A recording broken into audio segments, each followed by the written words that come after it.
You ask Tiger to solve. This deals with linear equations with one unknown. The final result is x equals 480,000. Let's solve it step by step. Group all x terms on the left side of the equation.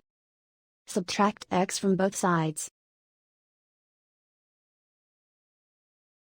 Group like terms. Simplify the arithmetic.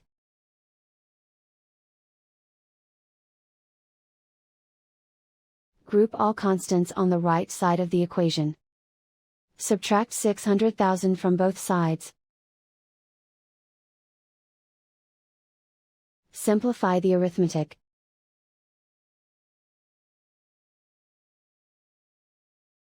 Isolate the x. Divide both sides by -1.25. Cancel out the negatives. Simplify the arithmetic. Cancel out the negatives. Simplify the arithmetic. And so the final result is x equals 480,000.